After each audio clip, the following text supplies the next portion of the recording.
Haleluya. Itulah sebabnya kita selalu mengingat Dia siang dan malam. Non-stop 24 jam. Kenapa? Karena Dia selalu memberikan kepada kita kekuatan yang full untuk menyembah Dia di dalam roh dan kebenaran.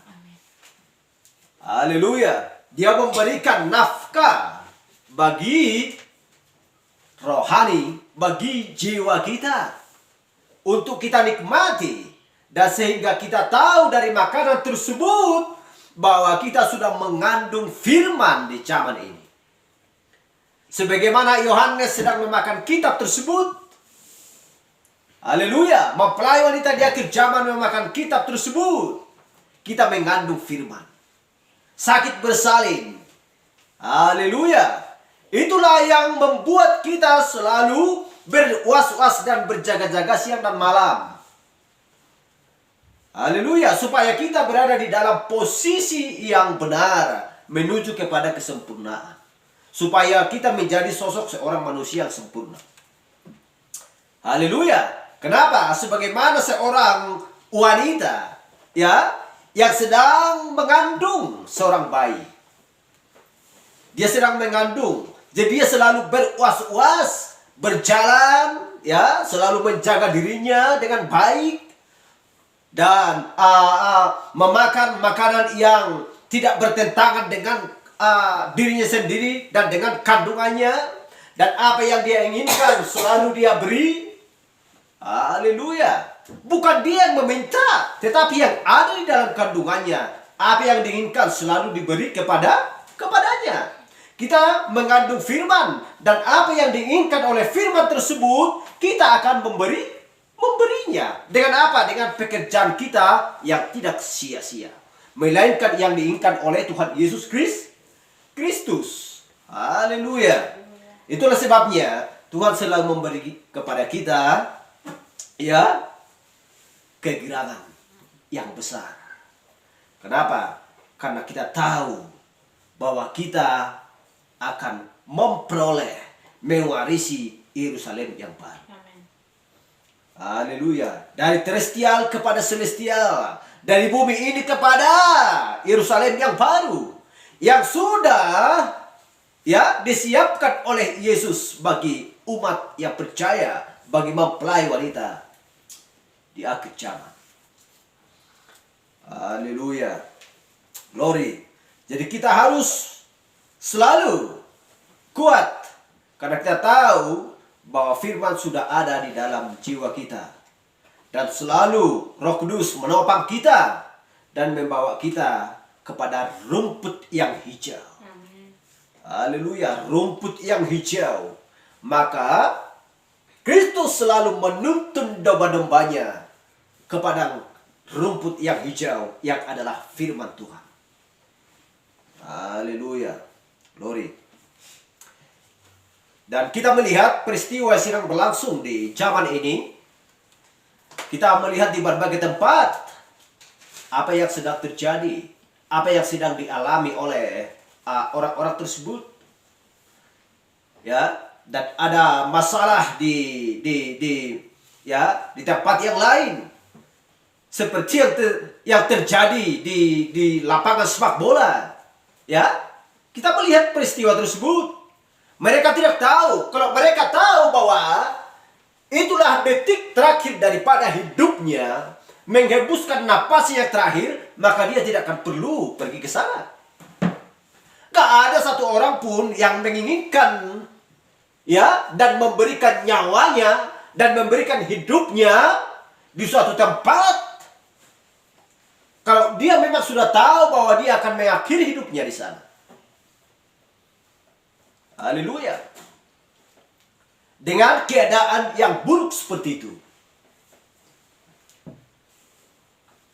Haleluya. Tetapi kita lihat, mereka tidak tahu kapan waktu mereka akan berakhir. Itulah sebabnya Allah berkata, berjaga-jagalah. Dan selalu arahkan mata dan pandangmu kepada firman. Haleluya. Lihat bahwa penebusmu Waktunya akan segera tiba. Siapakah penebus kita? Tuhan Yesus Kristus.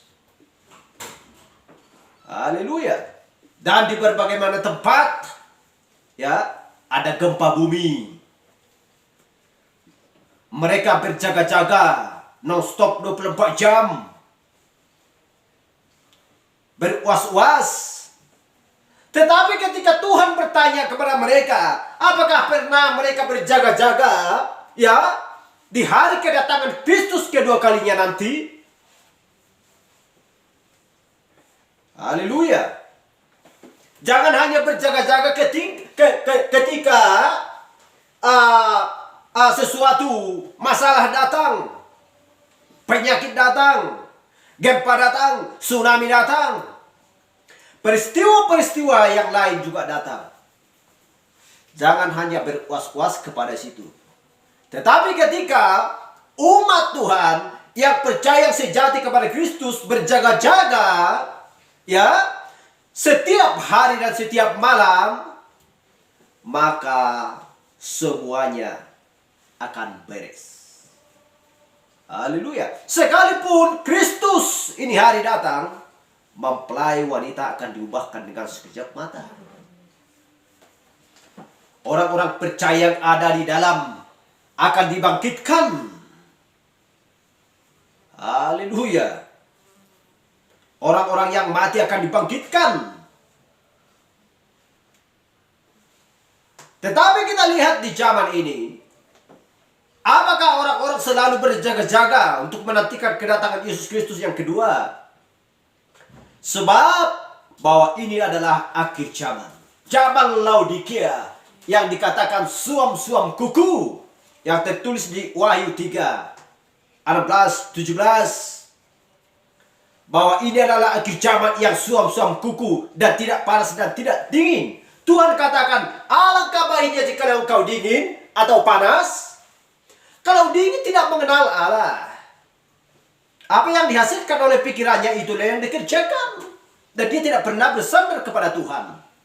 Tetapi mempelai wanita, ya, alangkah engkau baiknya panas,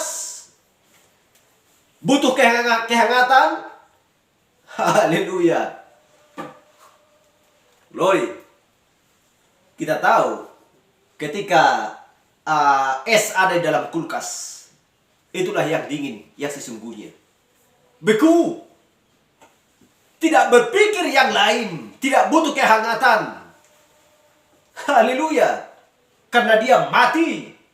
Tetapi mempelai wanita panas dibakar oleh api Tuhan. Karena kita tahu bahwa api datang dari Allah untuk membakar mempelai wanitanya. Kenapa dibakar? Supaya noda dan kesalahan dibakar oleh Tuhan daripada emas tersebut. Supaya dimurnikan oleh tempahan, dipukul, ya, dicambuk. Sebab Tuhan berkata, anak yang dikasihi itulah yang selalu dihajar dan dicambuk. Amen. Haleluya. Supaya apa? Supaya taat kepada Tuhannya. Haleluya. Jadi kita sangat bersyukur dan berterima kasih atas pertolongan. Sehingga di akhir zaman ini tidak ada yang tersembunyi. Semua disingkapkan oleh Tuhan bagi kita. Sehingga kita mengetahui dari zaman Efesus sampai Laodikia. Haleluya. Dan kita tahu bahwa sangkakala meterai ketujuh cawan, ya, dan kita mengerti oleh karena Tuhan menyingkapkannya, di mana dulunya itu terselubung dan sekarang sudah disingkapkan dia ke zaman, dibukakan bagi umat yang percaya, mempelai wanita, dan setiap orang yang percaya pada Tuhan. Haleluya. Kita tahu bahwa pembahasan kita minggu kemarin adalah 6 rangkap maksud Gabriel melawat Daniel. Dan kita buka saja Alkitab kita yang tertulis di kitab Daniel 9 ayat 24.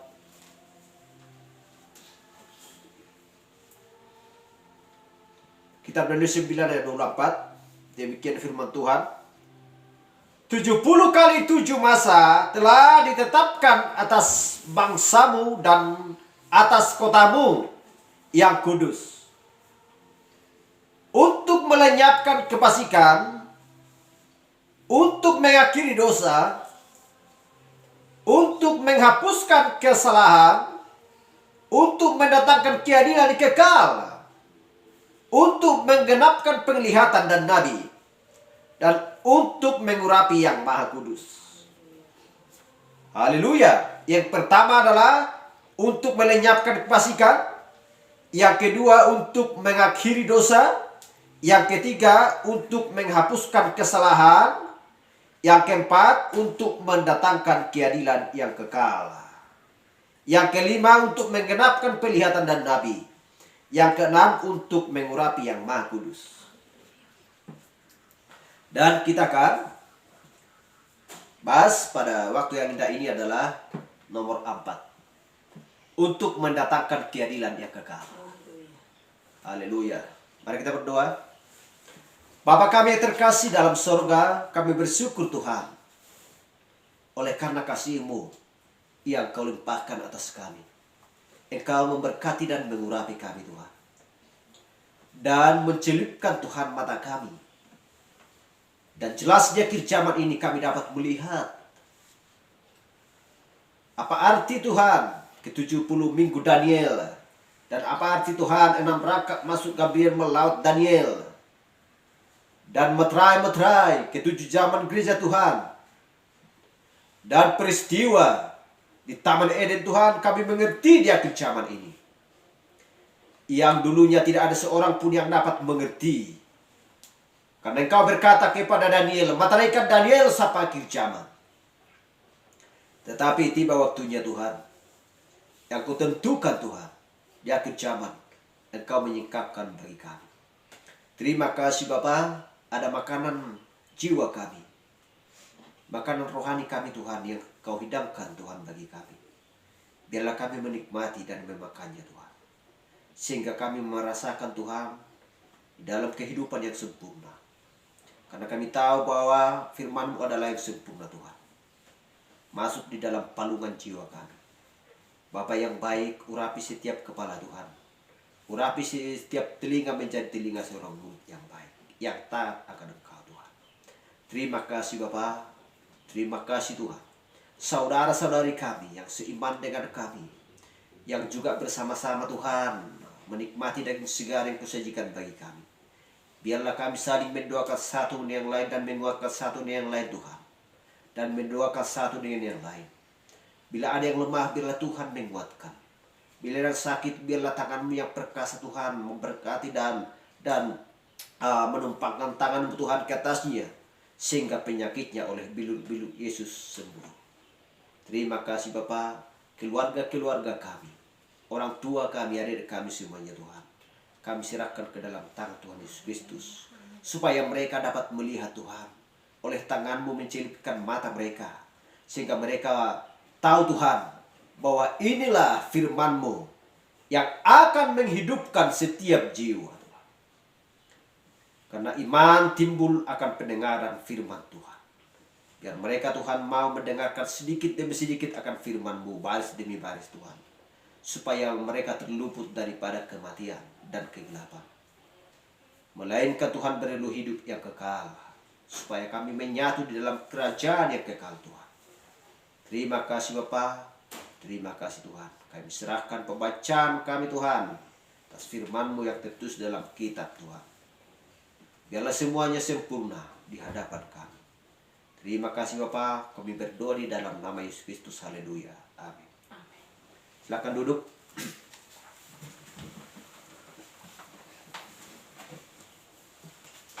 Dan kita sudah membahas dari nomor 1, 2,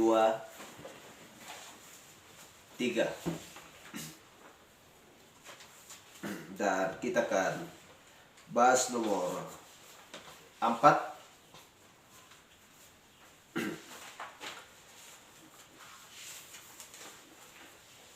Untuk mendatangkan keadilan yang kekal.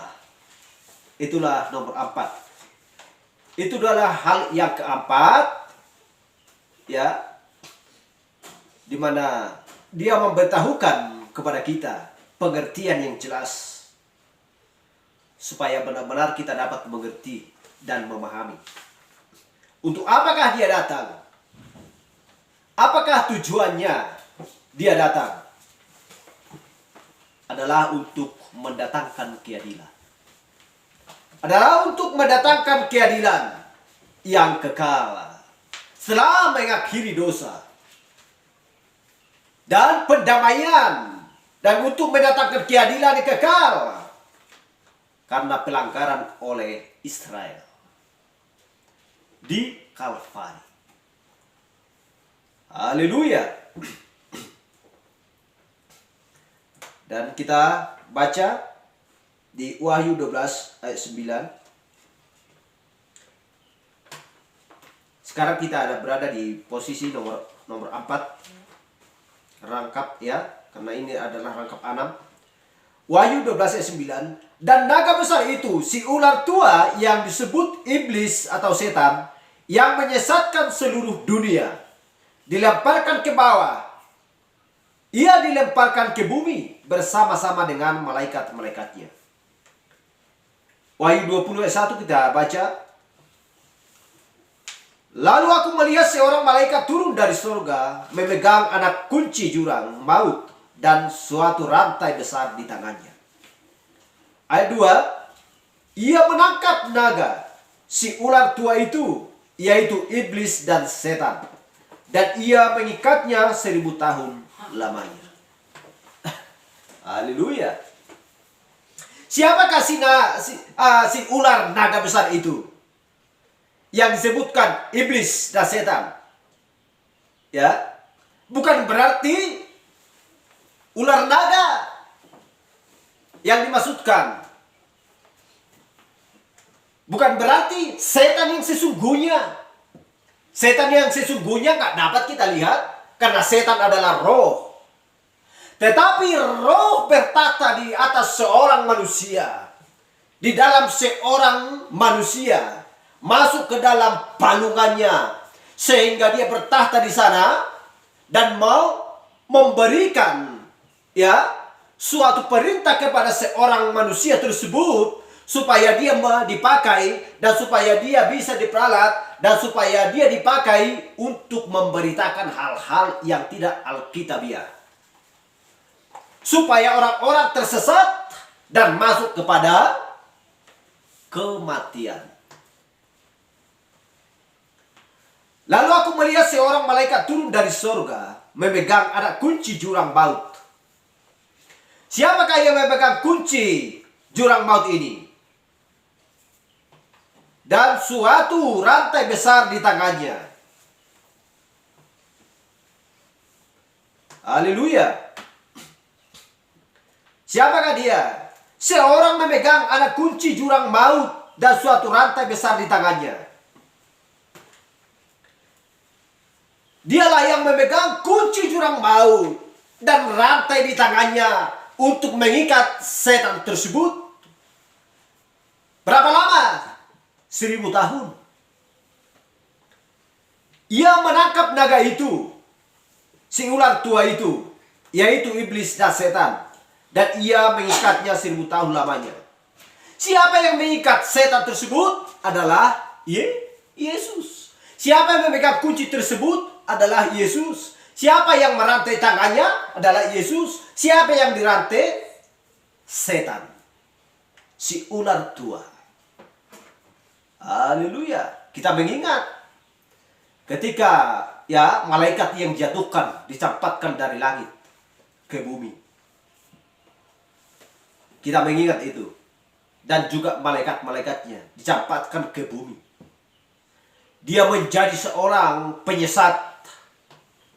Dialah iblis yang menguasai dunia. Haleluya. Yang menguasai dunia. Menyesatkan orang-orang. Supaya mereka mengikut dia. Supaya orang-orang menyembah dia. supaya orang-orang takut akan dia dan taat kepadanya. Haleluya. Kalau memang dia membuat rakitan bom yang begitu besarnya untuk menghancurkan dunia, ya, maka orang nggak perlu takut kepada dia, karena itu tidak ada pengaruh kepada jiwa. Bom tidak akan bisa mematikan jiwa. Tetapi yang dikatakan di sini, yang dimaksudkan di sini, menyesatkan bukan berarti menakut-nakuti dengan bom atau senjata otomatis, ya, atau jet tempur. Tidak akan bisa, nggak pengaruh itu ke jiwa. Tetapi yang dimaksudkan di sini adalah untuk supaya mendapatkan jiwanya, supaya jiwanya mati. Haleluya. Jadi, iblis memakai seorang manusia untuk menyesatkan orang-orang dengan memberitakan yang tidak tertulis, yang mau menambah dan mengurang. Tetapi kita tahu apa yang dikatakan oleh Nabi, apa yang dikatakan oleh Kristus, itulah yang kita makan, itulah yang kita terima. Haleluya.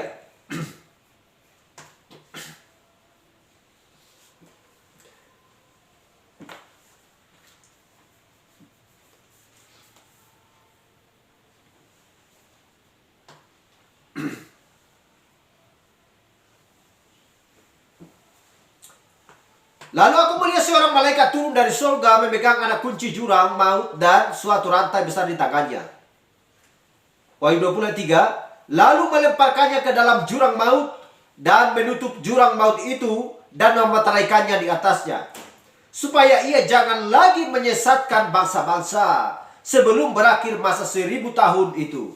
Kemudian daripada itu ia akan dilepaskan untuk sedikit waktu lamanya. Haleluya. Kalau kita membaca ayat tersebut, maka kita akan mengingat apa yang dialami oleh Yusuf seperti yang saya terangkan minggu kemarin. Haleluya. Setelah Asnat, istrinya, diantarkan ke istana, dan juga Efraim dan Manasye diantarkan ke istana, baru dia berjumpa dengan saudara-saudaranya, ya, yang datang dari Kanaan ke Mesir. Karena Benyamin sedang tampil dan hadir di depan Yusuf. 144.000 yang sudah dimeteraikan sedang tampil di hadapan Yusuf. Haleluya. Kapan itu? Masa 1000 tahun. Itulah sebabnya tidak ada pengaruh pada waktu itu, karena setan sudah diikat dan dirantai. Dan mempelai wanita sudah dihantarkan ke milenium. Pada kerajaan 1000 tahun. Haleluya. Kita tahu bahwa ada lubang tanpa dasar. Di sanalah dia dimasukkan dan menutup jurang maut tersebut dan memeteraikannya, supaya tidak ada seorang pun yang bisa membuka selain daripada Tuhan sendiri.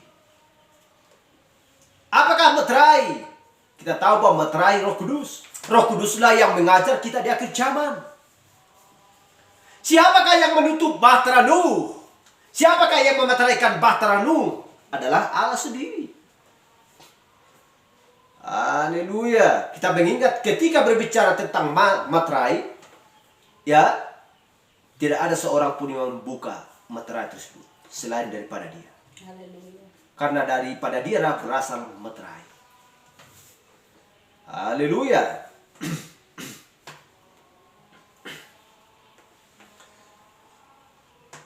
Kemudian daripada itu ia akan dilepaskan untuk sedikit waktu lamanya. Dan kita lihat di sini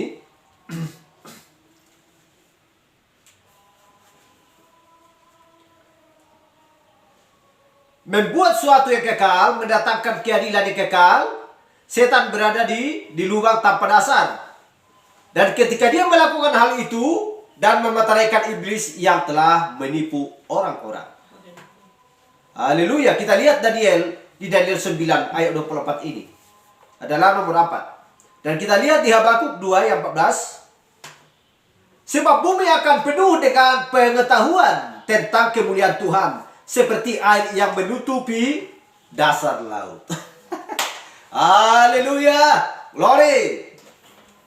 Setelah Yerusalem turun dari sorga, ya, setelah Yerusalem turun dari sorga, yang berdandan seperti mempelai wanita bagi suaminya, ya, maka kemuliaan Tuhan, ya, kemuliaan Tuhan akan penuh seperti air yang menutupi dasar laut.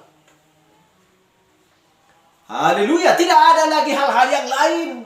Sebab kemuliaan Tuhan sudah berada di setiap tempat bagi orang-orang percaya. Kemuliaan Tuhanlah yang menutupi semuanya. Gak ada lagi hal-hal yang lain yang berada di sana. Haleluya. Wahyu 23, lalu melemparkan ke dalam jurang maut dan menutupi jurang maut itu dan memeteraikannya di atasnya supaya ia jangan lagi menyesatkan bangsa-bangsa sebelum berakhir masa 1000 tahun itu. Kemuliaan daripada itu ia akan dilepaskan untuk sedikit waktu. Ya, kemudian daripada itu ia akan dilepaskan sedikit waktu lamanya. Kita lihat di sini.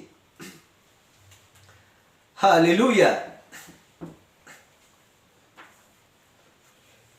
Jadi kita lihat, ya, ketika musuh telah disingkirkan, kesudahan akan dosa sudah tiba, mendatangkan keadilan kekal. Itulah telah tiba. Yang kekal itu telah tiba. Haleluya. Jadi setan dimeteraikan di dalam lubang yang tanpa dasar. Dan pengetahuan Tuhan akan menutupi bumi seperti air menutupi samudera. Haleluya, glory bagi Tuhan. Haleluya. Itulah sedang datang. Haleluya. Jadi perempuan-perempuan menjadi wanita-wanita yang baik. Amen. Dan kaum pria akan menjadi lemah lembut. Haleluya. Ketika pengetahuan Tuhan akan memenuhi bumi dan laut dan langit. Haleluya. Dan kita akan bersorak dan berglori. Haleluya. Karena bagi hari pembebasan yang begitu manis pada waktu tersebut. Ketika Yesus kita akan kembali ke bumi. Amin. Haleluya.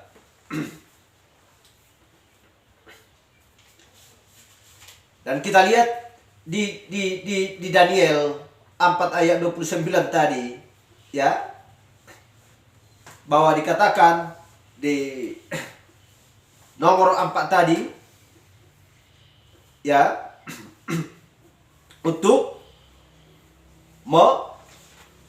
apa tadi yang nomor 4, mendatangkan keadilan yang kekal.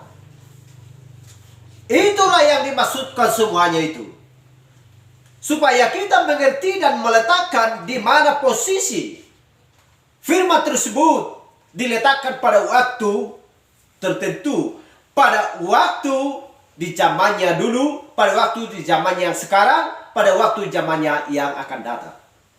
Karena kita tahu di zaman dulu orang hanya dapat membaca. Oh, apa pengertiannya ini? Bagaimana? Apa tujuannya ini? Gak ada seorang pun yang mengerti. Karena Allah berkata meteraikan Daniel sampai ke zaman. Jadi kapan ini akan dimengerti oleh orang-orang? Mungkinkah Tuhan tidak memberitahukan apa yang telah dimeteraikan? Ya, mungkinkah Tuhan tidak memberikan pengertian kepada umatnya, kepada orang-orang percaya, mempelai wanitanya sampai dia datang? Tidak. Kita harus mengerti supaya tujuan Yesus Kristus sempurna semuanya sampai pada hari kedatangannya. Semua orang percaya akan mengerti. Tujuannya apa? Supaya kita tahu melakukan apa yang harus kita lakukan. Supaya kita tahu menghindari pekerjaan-pekerjaan yang sia-sia. Melainkan pekerjaan-pekerjaan yang baik di mata Tuhan. Haleluya. Glory. Itulah nomor 4. Kita langsung saja ke nomor 5. Untuk memeteraikan penglihatan. Ya. Untuk menggenapkan penglihatan dan nabi. Inilah nomor 5. Untuk menggenapkan penglihatan dan nabi. Jadi, malaikat itu datang untuk memeteraikan penglihatan dan nubuatan.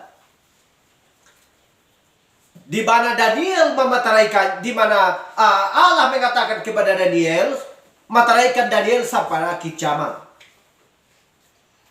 Jadi tidak ada seorang pun yang tahu akan firman tersebut. Mereka hanya sebatas pintas untuk membacanya. Haleluya. Tetapi kapan ini akan diperlihatkan, diberitahukan? Tepat pada waktu di akhir zaman, semuanya ini disingkapkan, diberitahukan mengenai tentang materai-materai, mengenai tentang sangkakala, mengenai tentang ketujuh zaman gereja. Semuanya disingkapkan di akhir zaman, sehingga kita mengerti dan tahu apa maksud Allah di dalam semuanya ini. Haleluya. Karena kita tidak bisa menafsir, dan kita tidak bisa bersandar kepada pengertian diri kita sendiri, melainkan rohlah pengajar di akhir zaman, dan mengutus seorang nabi untuk memberitakan, menyampaikan pesan kepada kita. Haleluya. Jadi kita lihat bahwa penglihatan dan nubuatan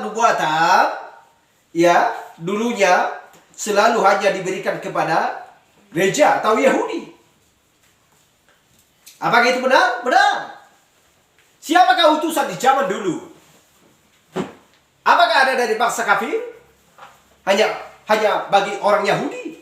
Kita lihat Daniel tersebut. Kita lihat Musa. Haleluya. Glory.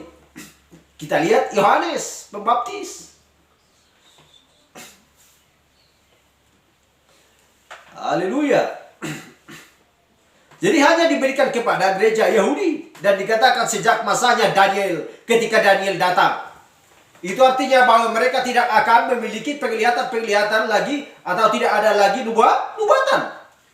Dikatakan semua hal-hal ini di zaman ini, di mana mereka berbicara tentang mendapat penglihatan dan nubuatan mereka.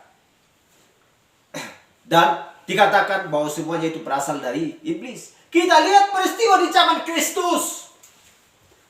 Mereka tidak mengerti. Farisi dan Saduki tidak mengerti. Sekalipun Kristus memberikan tanda-tanda heran, keajaiban, nubuatan, menyembuhkan orang mati, membagikan orang mati, mereka tidak mengerti dan tidak terima semuanya itu. Haleluya. Kita lihat.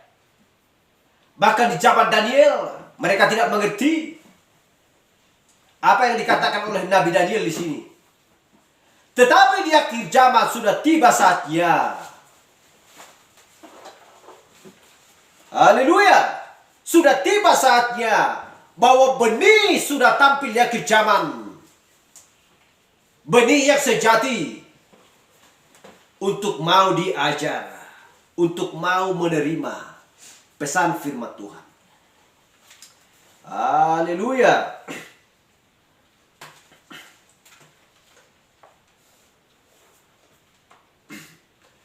Jadi kita lihat semuanya ini adalah sempurna yang ada dalam Alkitab.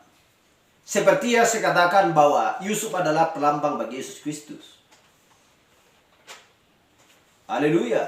Bagi orang Yahudi, Israel, haram bila mengambil perempuan daripada kafir. Tetapi kita lihat Yusuf, dia mempunyai seorang istri dari bangsa kafir, orang Mesir yang bernama Asma, menjadi mempelai wanitanya dan mendapatkan 2 anak daripada perempuan tersebut, yaitu Efraim dan Manasye.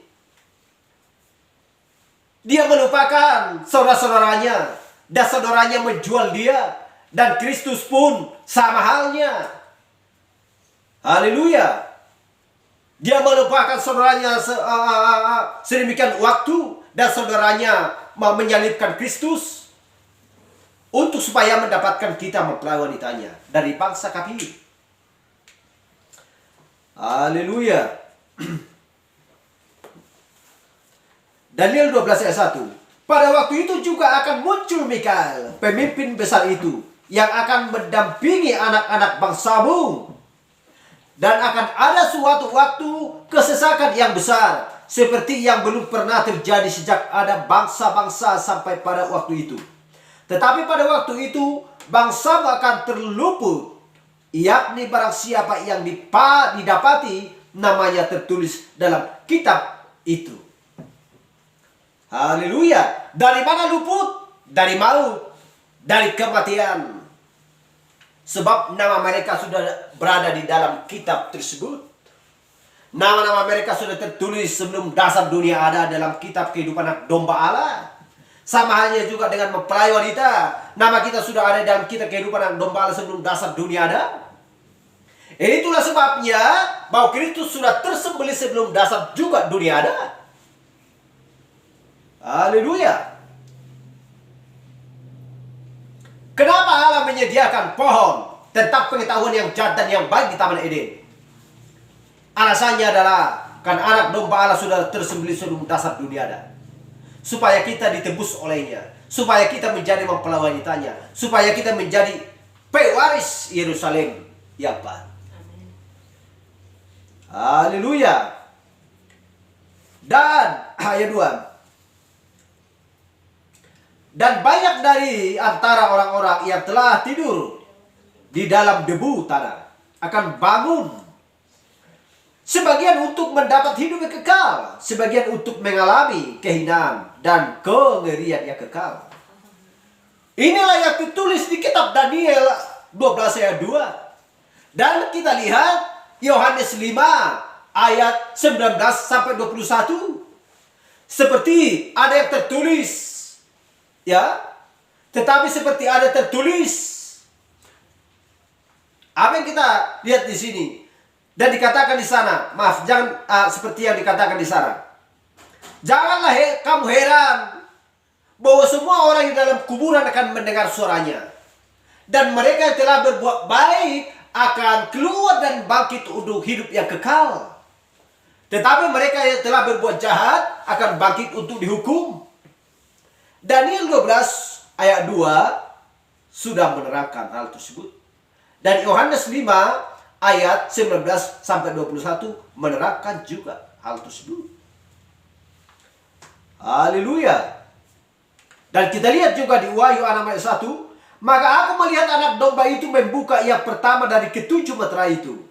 Dan aku mendengar yang pertama dari keempat makhluk itu berkata dengan suara bagaikan bunyi guru, mari. Ayat 2. Dan aku melihat sesungguhnya ada seekor kuda putih, dan orang yang menungganginya memegang sebuah panah, dan kepadanya dikaruniakan sebuah mahkota. Lalu ia maju sebagai pemenang untuk merebut kemenangan. Haleluya. Dan kita lihat Wahyu 6 ayat 2. Apa yang dikatakan di sini? Haleluya. Dan apa yang dikatakan di Wahyu 6 ayat 1 sampai 2, dan apa juga yang dikatakan di Wahyu 19 ayat 11. Haleluya. Coba dilihat di Wahyu 19 ayat 11 sebentar.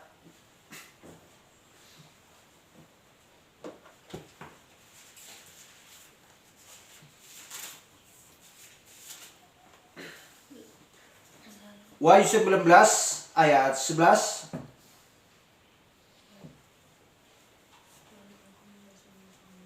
Tolong baca. Lalu aku melihat surga terbuka, sesungguhnya ada seekor kuda putih, dan ia yang menungganginya bernama Yang Setia dan Yang Benar. Ia menghakimi dan berperang dengan adil. Amin. Haleluya. Menunggang kuda putih. Ya, yang menungganginya bernama Yang Setia dan Yang Benar. Dia adalah Yesus Kristus. Haleluya. Tetapi yang dikatakan di Wahyu 6 ayat 2, siapakah dia? Dia adalah penyesat. Ya. Yang penunggang kuda putih. Haleluya. Dan memegang sebuah panah. Tetapi dia tidak memiliki anak panah. Ya. Amin. Haleluya. Dikaruniakan sebuah mahkota. Lalu ia maju sebagai pemenang untuk merebut kemenangan. Haleluya. Untuk merebut kemenangan. Supaya dia menjadi pemenang. Padahal kita tahu bahwa hanya Kristuslah seorang pemenang. Amin. Dari segala-galanya. Glory. Yesus Kristus tidak pernah merebut kemenangan. Karena dialah Allah yang menciptakan langit dan bumi. Haleluya. Pada mulanya adalah firman. Firman itu bersama-sama dengan Allah. Dan firman itu adalah Allah.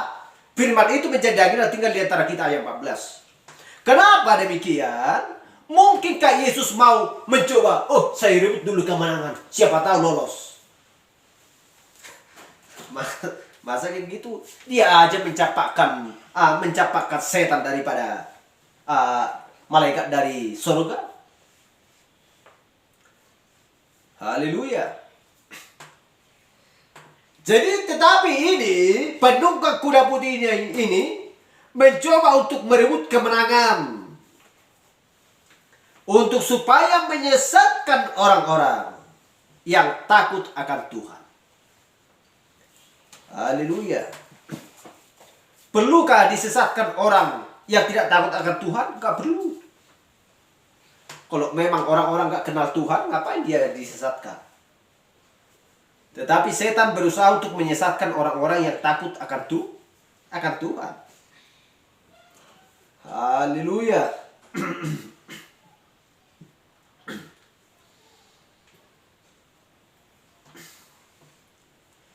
Pada waktu itu juga akan muncul Mikael, pemimpin besar itu yang akan mendampingi anak-anak bangsamu. Ini adalah pada akhir zaman. Dan akan ada suatu waktu kesaksian yang besar. Seperti yang belum pernah terjadi sejak ada bangsa-bangsa. Haleluya. Dan akan ada suatu waktu kesesakan yang besar. Seperti yang belum pernah terjadi sejak ada bangsa-bangsa. Itulah ketika Antikristus, penunggang meterai pertama itu keluar. Ketika dia mengambil tempat, haleluya, sampai pada waktu itu. Jadi bukan pada waktu ketika Titus merebut tembok Yerusalem. Itu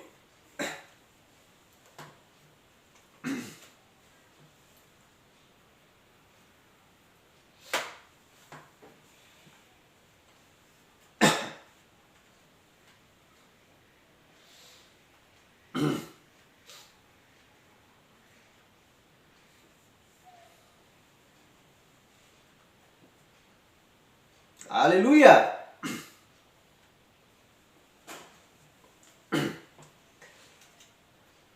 Jadi kita melihat pada waktu di akhir zaman ini, ya, pengejek-pengejek dan nabi-nabi palsu sedang tampil di akhir zaman untuk menyesatkan. Tetapi Tuhan berkata, sekiranya mungkin orang pilihan dapat disesatkan? Tidak. Karena kita sudah mengandung firman. Karena nama kita sudah dipilih, ditulis sebelum dasar dunia ada. Karena kita sudah dipilih sebelum dasar dunia ada. Seperti yang tertulis di Efesus 1 ayat 4. Haleluya.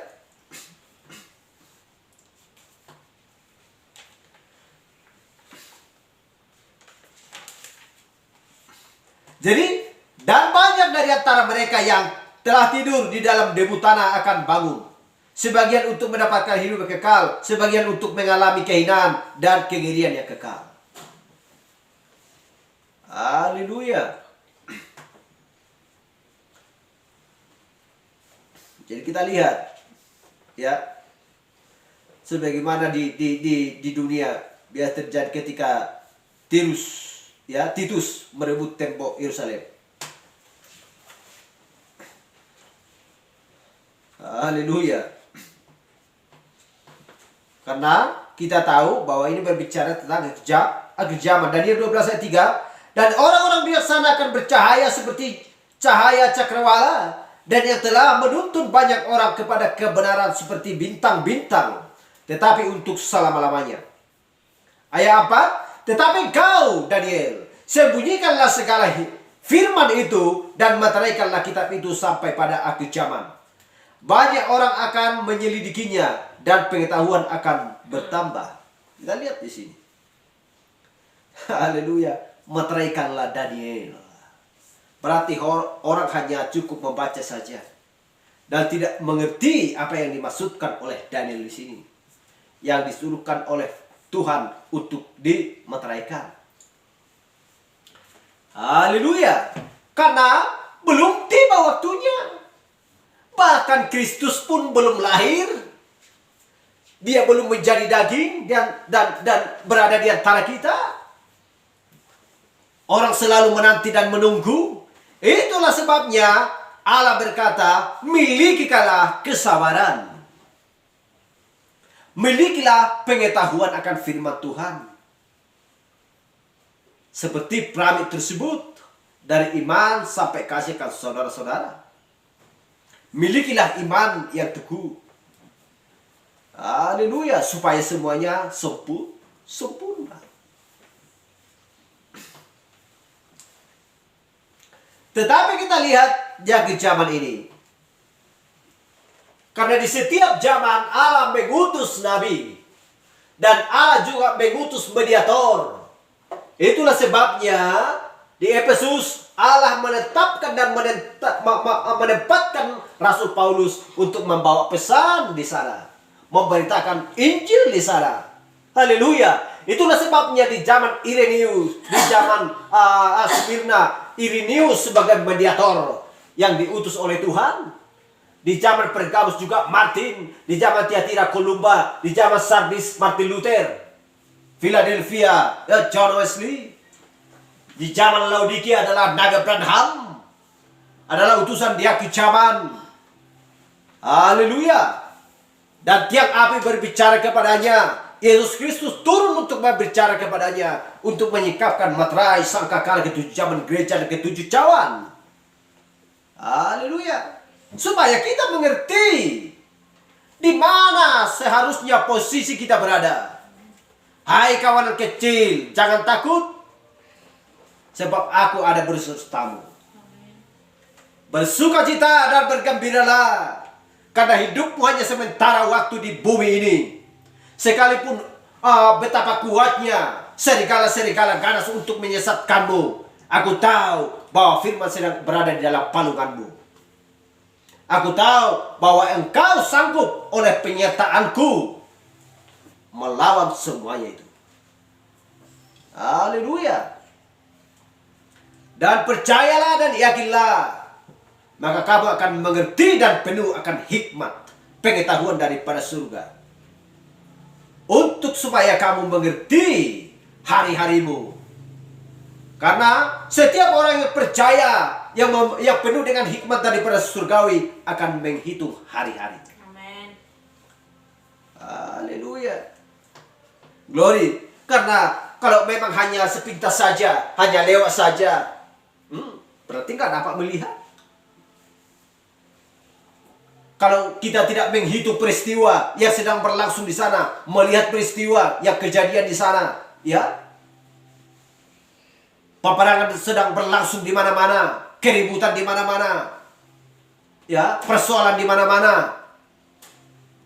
Kalau memang kita tidak menghitung hal tersebut, hanya sepintas lewat saja, berarti kita belum memiliki hikmat atau pengetahuan daripada surga. Tetapi orang pilihan Tuhan, orang yang takut akan Tuhan, mengerti bahwa kedatangan Tuhan Yesus Kristus sudah dekat. Haleluya.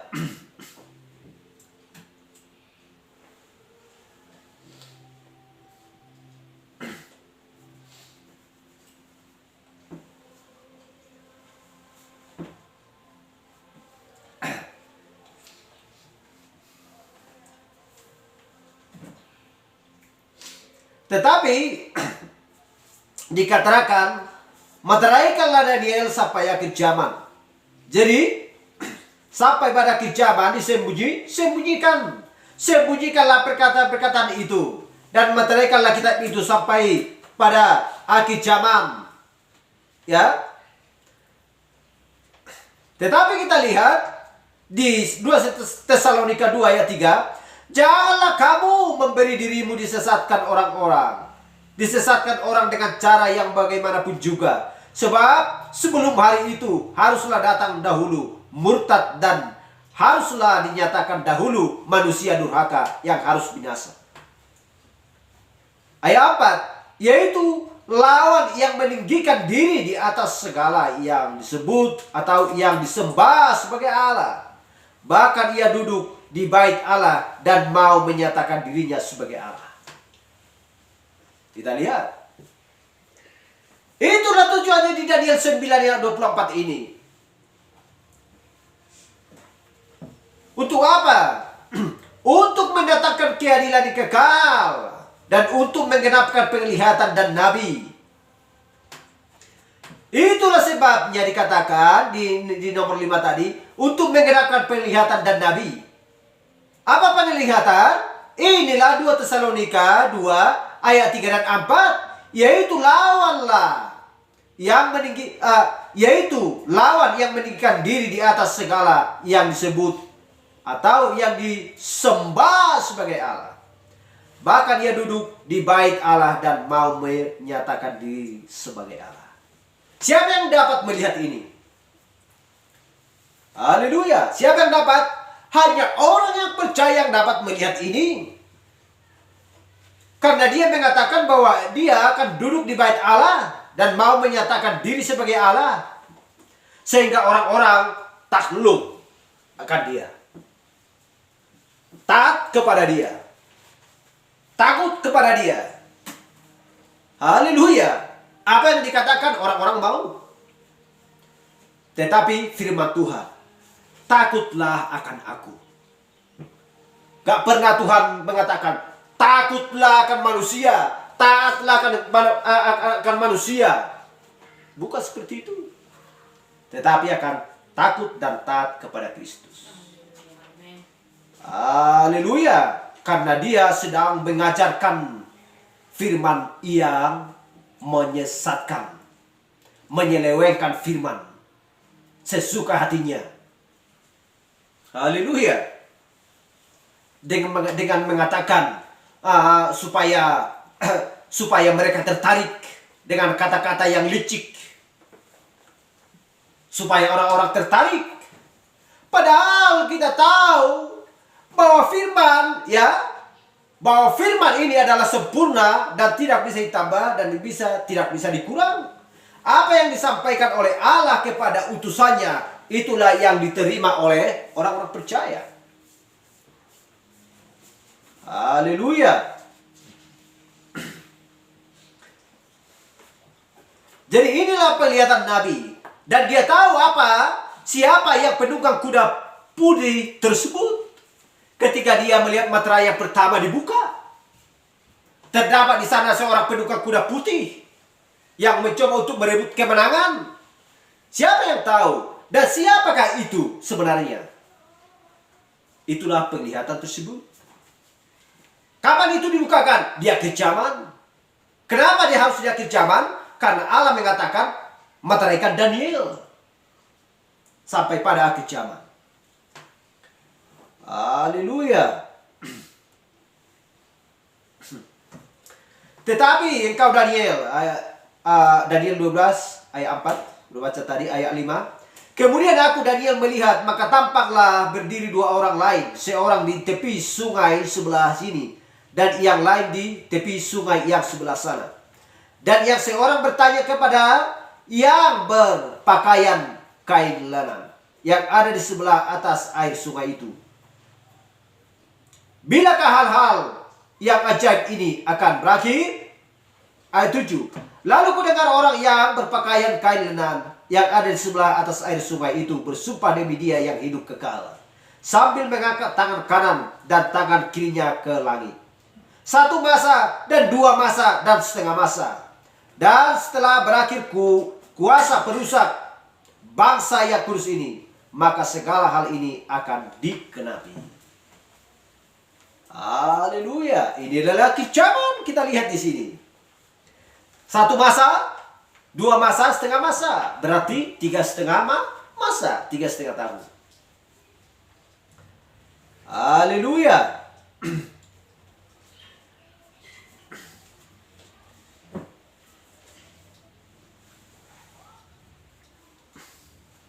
Haleluya.